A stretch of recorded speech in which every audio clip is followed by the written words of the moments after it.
La técnica histológica es aquel proceso mediante el cual transformamos una estructura viva en una estructura en 2 dimensiones. Aquí, por ejemplo, vamos a transformar este lindo ratoncito en un corte histológico. Puede sonar un poco agresivo, pero es necesario para el estudio de enfermedades, el estudio de la anatomía microscópica, muchas formas diferentes. Entonces, ¿para qué se realiza la técnica histológica? Principalmente lo que más nos interesa es poder preservar nuestro tejido lo más parecido a la naturaleza y poder observarlo bien. Entonces vamos a mantener la anatomía, permitir ver la microscopía, eliminar bacterias y conseguir una buena calidad de corte. Todo esto son funciones o es lo que buscamos al momento de realizar nuestra técnica histológica. Como toda técnica, lleva a cabo una serie de pasos. El primer paso de la técnica histológica, como ustedes pueden imaginarse, es la obtención de la muestra. Obtenemos la muestra de diferentes formas. Puede ser con muestras de laboratorio, ya sea como lo mencionamos anteriormente del ratoncito. Pueden ser a partir de biopsias o incluso autopsias anatomopatológicas. Todo esto nos da un tejido, un bloquecito que hay que transformar en una imagen de 2 dimensiones para poder identificarlo en microscopía óptica. Muy bien. El segundo paso de la técnica histológica, ya cuando tenemos nuestro tejido, ya cuando tenemos nuestro pedazo de órgano, nuestro pedazo de tejido, es la fijación. La fijación principalmente se realiza para preservar y endurecer el tejido lo más parecido posible a como estaba en la naturaleza. Va a endurecerlo, va a detener el metabolismo y va a eliminar todos los patógenos contaminantes. ¿Cómo o qué hace la fijación? Va a formar enlaces entre las proteínas, enlaces entre las moléculas ricas en lisina. Y esta se puede realizar de 2 formas diferentes, lo que es fijación química y la fijación física. La fijación química corresponde a esta que utiliza componentes químicos. Los más utilizados es el formaldehído y el glutaraldehído. Y a la física es la que utiliza temperaturas, principalmente el frío y el calor. Muy bien. La más utilizada por mucho en el laboratorio de histología es la fijación química con formaldehído. Esta es la que se utiliza en la microscopía óptica normal. La microscopía electrónica utiliza el glutaraldehído como fuente de fijación. Y la fijación con frío o calor es raramente usada y se utiliza principalmente cuando necesitas el corte ya. Cuando necesitas que el corte estuviera para ayer, entonces utilizas técnicas con frío o calor. El calor más comúnmente utilizado en microbiología y el frío se utiliza muy regularmente, pero para cortes, por ejemplo, de criofractura. Ya que tenemos nuestro tejido fijado, sigue el proceso de la deshidratación. Como su nombre lo dice, consiste en quitarle toda el agua posible, de hecho si se puede toda el agua al tejido. ¿Por qué? Porque cuando tenemos agua en un tejido lo predispones a que se contamine y a que se descomponga. Sin agua no puede ocurrir el proceso de descomposición. Entonces, por eso deshidratas el tejido. También para poder incluirlo en parafina. Vamos a ver un poco más adelante qué es la parafina. Muy bien. Ya que tenemos nuestro tejido fijado, deshidratado, lo siguiente es aclararlo. Y para esto utilizamos componentes químicos como lo es el benceno, el sileno, el cloroformo, etc. Esto hace nuestro tejido más transparente y podemos a su vez eliminar el alcohol. Porque si bien no necesitas quitarle todo el agua, también ocupas quitarle gran parte del alcohol porque este no permite que nuestro tejido se incluya muy bien en parafina. Es mejor que el agua, pero es mejor los aclarantes como los mencionamos anteriormente. Para todas estas técnicas, para todos estos pasos, mejor dicho, utilizamos el histoquinete. El histoquinete es esta estructura que permite realizar todas estas funciones de manera automática. Llenas cada uno de estos contenedores con un líquido diferente y después dejas que el tejido se fije, se deshidrate y posteriormente se aclare sin necesidad de tú estar cambiándolo de contenedor. Algo importante y algo que nos ayuda a entender mejor la función del listoquinete es que la deshidratación no es un paso, no es un solo paso, es una cantidad muy variable de soluciones. ¿Qué significa esto? Que vamos a utilizar soluciones alcoholizadas en diferentes grados ascendentemente. Por ejemplo, utilizamos primero una solución de alcohol al 60%, posteriormente lo pasamos al 70, al 80, al 90 y al 100 para poder deshidratar nuestro tejido de una forma gradual, que no se deshidrate de una forma brusca, porque esto puede llevar a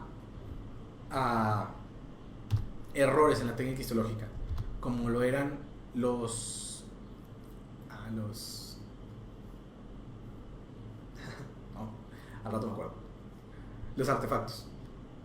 Muy bien, entonces ese es el listoquinete, para eso lo utilizamos. La inclusión en parafina ya es cuando nuestro tejido está fijado, deshidratado y aclarado. ¿Qué es la parafina? La parafina es una grasa, es un lípido, es como si fuera una cera. Entonces nosotros incluimos nuestro tejido en parafina y esto nos va a permitir cortarlo de una forma muchas veces más fácil que si no estuviera incluido en parafina. La parafina entra a los lugares más recónditos de la estructura y evita que se colapsen todas las estructuras que mencionamos. La microtomía es el siguiente paso.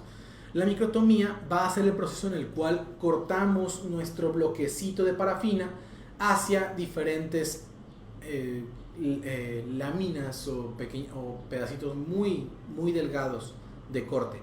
Para esto ocupamos este aparato de aquí, que es el listoquinete. El listoquinete, por ejemplo, ponemos nuestro tejido en esta área de aquí, lo sujetamos y esta cuchilla va a empezar a pasar de arriba hacia abajo, partiendo el corte cada vez que nosotros le demos vuelta a esta pequeña manija de aquí.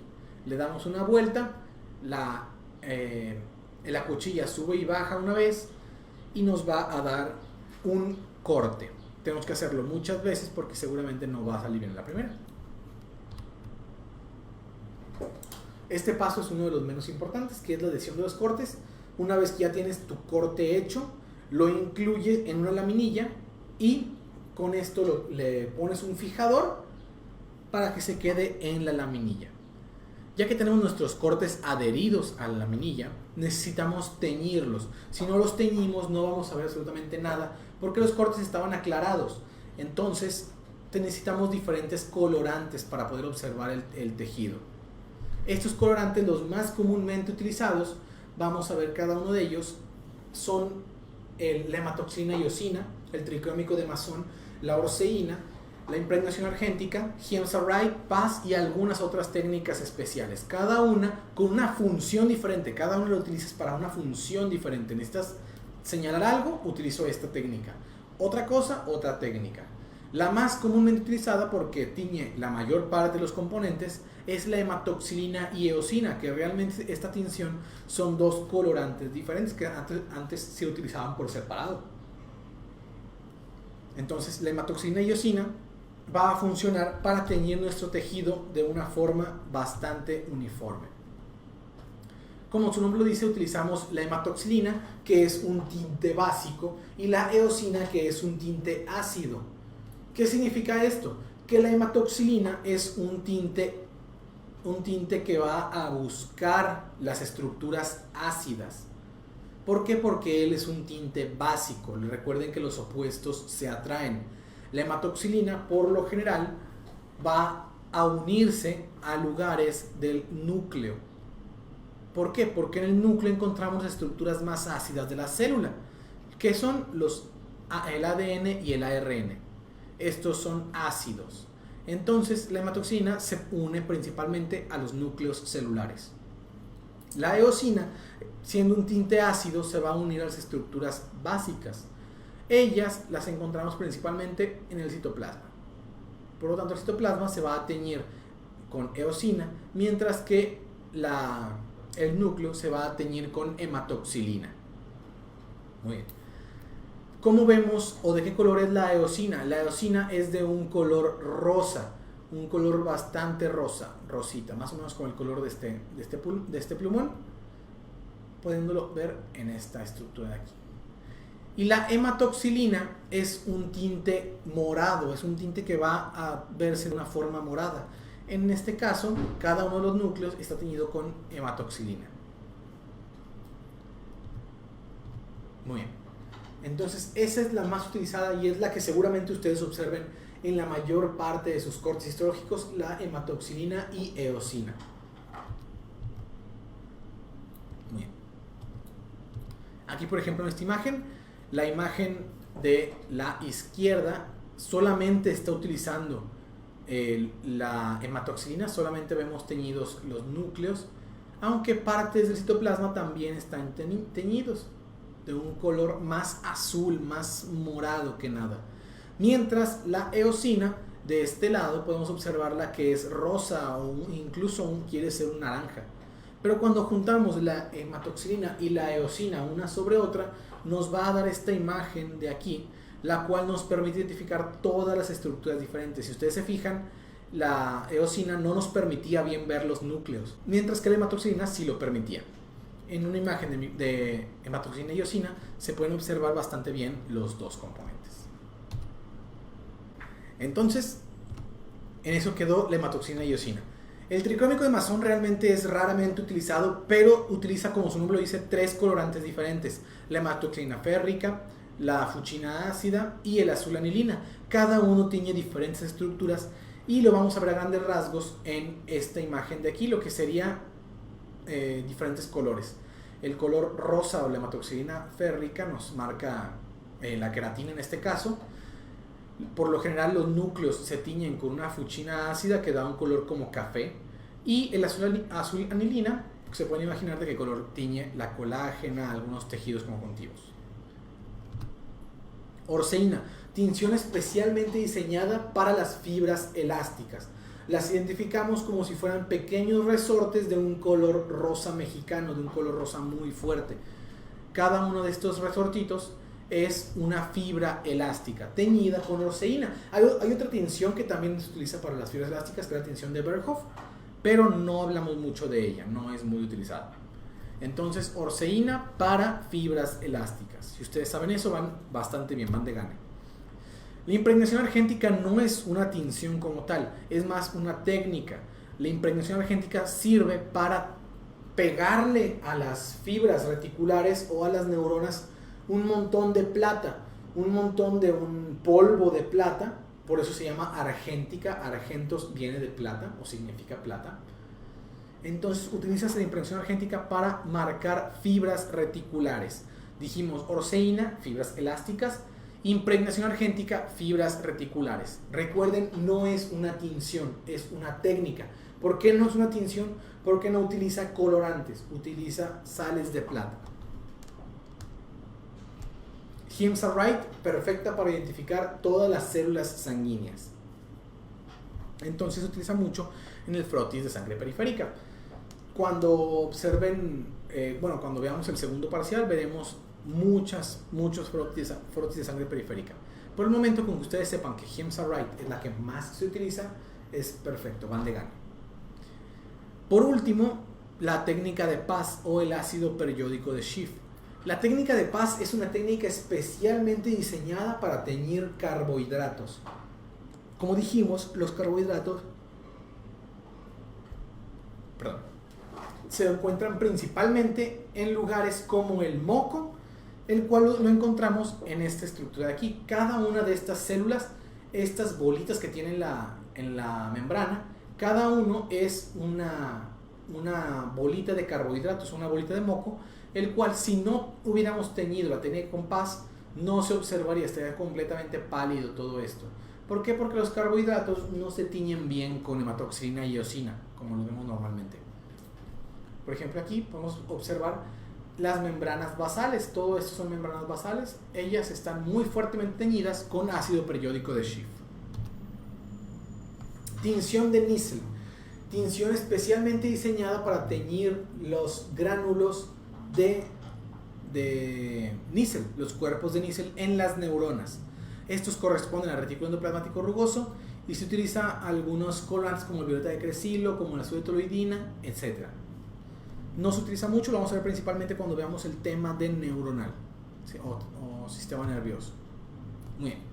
Como ya hablamos alguna vez de la fijación con frío, dijimos que era una técnica o una forma de la técnica histológica que utilizaba nitrógeno líquido para poder congelar la muestra. Entonces utilizamos la fijación con frío para hacer una fijación inmediata. ¿Por qué? Porque la fijación química con formaldehído o glutaldehído se tarda varios minutos, incluso una media hora.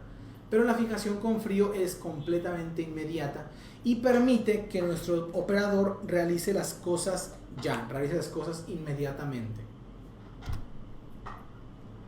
Metacromacia, nada más para identificar el fenómeno, es el fenómeno en el cual tú utilizas una tinción, por ejemplo, azul de toluidina, que es la más utilizada, a la que más le sucede el fenómeno de metacromacia.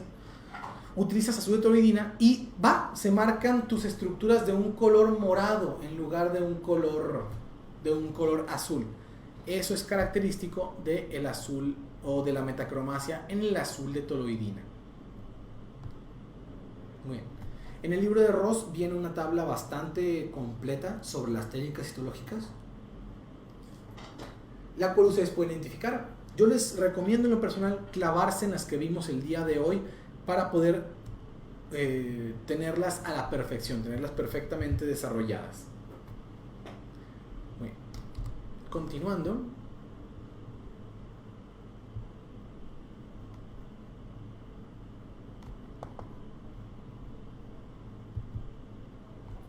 Continuamos con el citoplasma. El citoplasma es todo aquello que se encuentre dentro de la célula. Y para ello vamos a hablar de qué es una célula. Ya vimos qué son las biomoléculas. Bueno, dijimos que las biomoléculas juntas van a formar una estructura llamada organelos y los organelos juntos forman una estructura llamada célula. La célula es aquella estructura la más pequeña posible que podemos considerar como viva, que podemos considerar como que tiene una función especial, que tiene esa característica de nacer, crecer, reproducirse y morir. Eso es la técnica histológica. Eso es la célula, perdón. Entonces, la función de la célula va a depender muchísimo de la célula que estemos hablando. Tenemos muchas células diferentes con muchas funciones diferentes. Entonces, para hablar de una sola, tendríamos que ser bastante específicos y créanme, lo vamos a hacer. Muy bien. Las células presentan formas diferentes para hablar de la función diferente que tengan. Hay una frase que me gusta mucho que dice, la forma sigue a la función. Y eso se aplica muy bonito para las células del cuerpo humano. Tenemos células cuadradas, células redondas, células esféricas, células lineales, células de todo tipo y sabor diferente. Entonces, estas van a tener funciones muy variadas dependiendo de lo que estemos mencionando. Muy bien. La célula como tal va a estar formada por estos tres componentes diferentes, lo que es las inclusiones, los organelos y el protoplasma. Comenzando a hablar del protoplasma, es aquella matriz acuosa que sostiene todo lo que está en el interior y funciona como una especie de matriz, vaya la redundancia, para poder realizar las funciones normales de la célula. De estas las podemos clasificar dentro de dos familias diferentes, que es el citoplasma y el nucleoplasma. El citoplasma corresponde a toda esta matriz acuosa que se encuentra de la membrana nuclear hacia afuera. Y el nucleoplasma corresponde a la matriz acuosa que se encuentra de la membrana nuclear hacia adentro. Son muy parecidas, son componentes completamente o muy acuosos, principalmente como si fueran gelatinas más que nada. Si alguno de ustedes hizo alguna vez en su primaria, secundaria o hasta prepa este proyecto de hacer una playa o incluso una célula, la gente utilizaba en lugar de agua o de pintura azul, utilizaba gel de pelo de este transparente.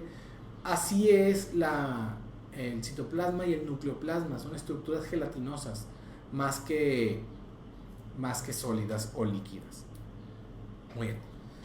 Entonces, citoplasma y nucleoplasma, matrices acuosas o gelatinas donde se llevan a cabo todos los procesos del cuerpo o todos los procesos de la célula por lo menos.